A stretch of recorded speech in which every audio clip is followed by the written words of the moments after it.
Международная команда под руководством археологов из Университета Цинциннати Джека Дэвиса и Шарон вела раскопки неисследованного ранее поля рядом с дворцом Нестора.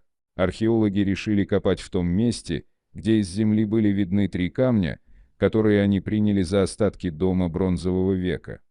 После 2 недель раскопок археологи, образно выражаясь, наткнулись на золото. На его груди было 2 расплющенных золотых кубка и серебряный кубок с золотым ободком. На шее лежало уникальное золотое ожерелье, около 76 сантиметров длиной эта цепь квадратного плетения, с подвесками на концах, украшенными изображением священного плюща. Слева от его груди лежал меч, длиной 90 сантиметров с рукояткой из слоновой кости, с золотым обкладом. Под мечом находился кинжал с золотой рукояткой, украшенный таким же образом, как и на длинном мече.